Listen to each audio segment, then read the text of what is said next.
ये तो कमाल है संगीत रागी जी कि नेता जो है सियासत करें और जनता सियासी नजरों से भी ना देखे, तो ये कैसे हो सकता है। पर मेरा प्रश्न तो ये है कि अब क्या बीजेपी ने पावर शिफ्ट कर दिया है? अभी तक केवल अनफेड था, अब ये फेड दिखाई दे रहा है, ये तस्वीर दिखाई दे रही है और ये नीतीश कुमार का विकल्प सम्राट चौधरी के तौर पर देखा जा रहा है। क्या देखिए, नीतीश कुमार का विकल्प सम्राट चौधरी होंगे या नहीं होंगे, ये बात का प्रश्न है। तत्काल ये है कि मुख्यमंत्री नीतीश कुमार जी के ही कहने पर ये सारा विभागों का बंटवारा हुआ है, ये थोड़ा आप कहना मुश्किल है।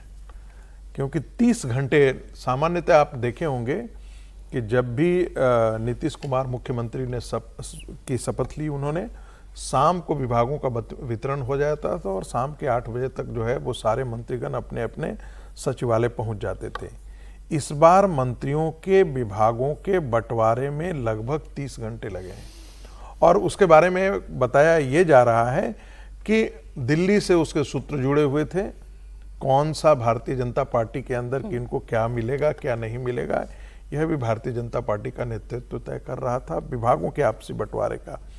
दूसरी बात, जो गृह मंत्रालय था, मुझे लगता है कि सामान्य एडमिनिस्ट्रेशन और इंटेलिजेंस डिपार्टमेंट अभी भी नीतीश कुमार अपने पास रखे हैं। तो लॉ एंड ऑर्डर जो है, इसलिए डर क्या है कि हमारी पार्टी के खिलाफ कुछ अंदर अंदर काम न किया जाए या कुछ हमारे नेताओं को लेकर के फंसाने की कोई काम न किया जाए। इसलिए आप नीतीश कुमार हमेशा इस मामले में चाहते थे कि विभाग उनके पास रहे, लेकिन अब उनको लगता है कि या ऐसा हुआ कि अब ये गृह मंत्रालय जो है वो इनके पास आ गया, तो इससे भारतीय जनता पार्टी की जो जिम्मेदारी है वो पहले से ज्यादा बढ़ गई है।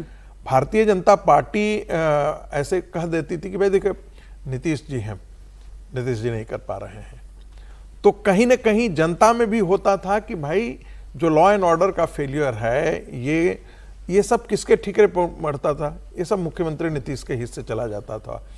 अब ये सारी चीजें जो है वो भारतीय जनता पार्टी के पास आएगी। यदि कल नहीं होता है तो भारतीय जनता पार्टी, और इस बात से मैं सहमत हूं कि 2 विभागों का बंटवारा, आप देखिए जो मेजर जिसे कहते हैं, जिसके आधार पर आप नींव खड़ी कर सकते हैं और जो आपके लिए एक गुड गवर्नेंस का मॉडल खड़ा कर सकता है आपके लिए, वो क्या है? स्वास्थ्य विभाग, उद्योग, पर्यटन, इसके बाद इंफ्रास्ट्रक्चर में पथ निर्माण, जिसको कहते हैं अर्बन हाउसिंग, ये सारे ऐसे विभाग हैं जिसको यदि पिछले आने वाले 5 साल में यदि इससे बेहतर कर सकते हैं, तो फिर मुझे नहीं लगता है कि 2025 के ये 30 के अंदर आपको ये कहने की जरूरत पड़ेगी कि लालू के जंगल राज से होशियार जनता आपके साथ खड़ी होगी। सारे अच्छे मंत्रालय जो है, जिसे हम कह सकते हैं उद्योग मंत्रालय, जिसे आप हमारे पास अभी डिस्कशन में चल रहा था कि भाई विकास में पहले 26-27 इंडस्ट्रियल एरिया हुआ करते थे, विकास सारे के सारे लगभग इंडस्ट्रियल एरिया बंद पड़े हुए हैं, हाजीपुर को छोड़ दे तो उद्योग तो हमेशा बीजेपी के पास है।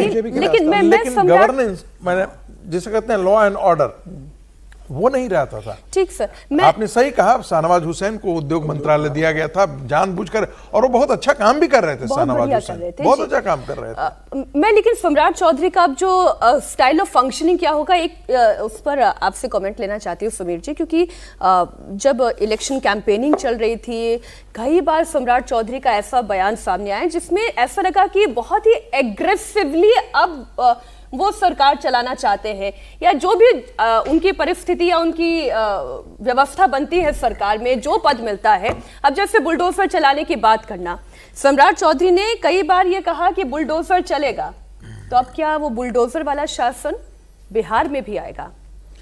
देखिए, मुझे लगता है सम्राट चौधरी को गृह मंत्रालय देने से ये मतलब नहीं कि अब सम्राट चौधरी गृह मंत्रालय के शहंशाह बन गए हैं। भारतीय राजनीति के इतिहास में ऐसे मैं आपको कई उदाहरण दे सकता हूं, और ये जो बिहार में हुआ, ये प्रबोध महाजन फार्मूला भारतीय जनता पार्टी में कहा जाता है। 1995 में जब महाराष्ट्र में सरकार बनी थी शिवसेना के साथ भारतीय जनता पार्टी की, तो मुख्यमंत्री शिवसेना का बना था, प्रमोद महाजन ने कहा था उप मुख्यमंत्री हमारा होगा, तो उप मुख्यमंत्री गोपीनाथ मुंडे के पास था। लेकिन गोपीनाथ मुंडे ये कहते थे कि भाई कई बार मुझे मुख्यमंत्री से अनुमति नहीं मिलती है काम को लेकर, क्योंकि अल्टीमेट पावर मुख्यमंत्री के पास रहती है। शिवराज सिंह चौहान जब मध्य प्रदेश के मुख्यमंत्री बने, बाद में तमाम लोगों को गृहमंत्री बनाया। नरोत्तम मिश्रा गृहमंत्री थे, नरोत्तम मिश्रा ही शिकायत करते थे। कर्नाटका में अगर आप देखेंगे तो सिद्धरामैया तो मुख्यमंत्री है, डीके उप मुख्यमंत्री है, परमेश्वर वहां के गृहमंत्री है। गुजरात में अगर आप देखेंगे तो भूपेन्द्र पटेल मुख्यमंत्री है, लेकिन हर्ष संघवी उप मुख्यमंत्री और गृह मंत्रालय है। अल्टीमेटली आपको मुख्यमंत्री से ही अनुमति लेना पड़ती है। और बिहार में जहां 20 साल मुख्यमंत्री नीतीश कुमार रहे हैं, जहां ब्यूरोक्रेसी पूरी उनके हिसाब से, सारे एसपी डीएम सारे आईपीएस लॉ भी उनके हिसाब से उनके लॉयल है, क्या सम्राट चौधरी की अब इतनी ताकत रहेगी कि वो नीतीश कुमार के जो लॉयल अधिकारी है एसपी है बड़े शहरों के, उनको हटाकर वहां अपने लोगों को लाकर बिठा दे? और इसके लिए जनता दल यूनाइटेड सम्राट चौधरी को इतना फ्री हैंड दे देगी कि ठीक है, आपको जितने आईपीएस बदलना है, डीजीपी बदलना है, आपको बड़े शहरों के एसपी बदलना है, आप बदल दीजिए, अपने लॉयल लोगों को बिठा दीजिए। मुझे लगता है यह संभव नहीं होगा। सम्राट चौधरी को दिया गया, लेकिन आप देखिए सबसे बड़ा विभाग तो वित्त मंत्रालय होता है, सारे सबको पैसा देने वाला वित्त विभाग है। वित्त तो नीतीश कुमार ने अपने पास रखा है। भले ही आज आप ये कह सकते हो कि भाई 14 मंत्री भारतीय जनता पार्टी के, 8 जेडीयू के, 21 मंत्रालय, आज 21 मंत्रालय जेडीयू के पास है। पावर बैलेंस किया गया है कि एक वित्त और एक गृह दे दिया गया है, या एक इंडिकेशन दे दिया गया है कि अब सरकार कैसे चलेगी, अब विकास कैसे होगा, अब इंडस्ट्रियलाइजेशन कैसे होगा, ये बीजेपी तय कर रही है। वो सब होगा, लेकिन ऐसा नहीं है कि सम्राट चौधरी को गृह मंत्रालय दे दिया तो गृह मंत्रालय के सम्राट चौधरी बन गए हैं। नीतीश कुमार की लगाम रहेगी।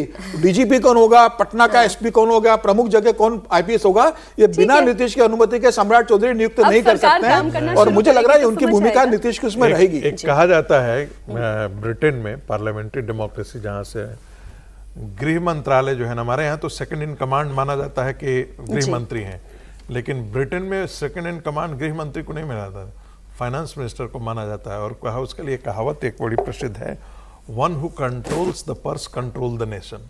तो जिसके पास पैसे होते हैं ना, जो पैसे को कंट्रोल करता है, वही लगभग 11 लाख रुपए का ज्यादा बजट का हिस्सा नीतीश कुमार के पास गया। अगर मंत्रालय का आप देखेंगे 21 नीतीश के पास तो जेडीयू में चला गया है। हाँ ना, जेडीयू में, हाँ वही तो मैं बोल रहा हूँ, जेडीयू के पास गया, सम्राट के पास, सम्राट से वित्त लेके समीर जी उसी तरफ इशारा कर रहे हैं। आप सुशील मोदी जी देखिए ना, जब तक रहे वो वित्त मंत्री रहे।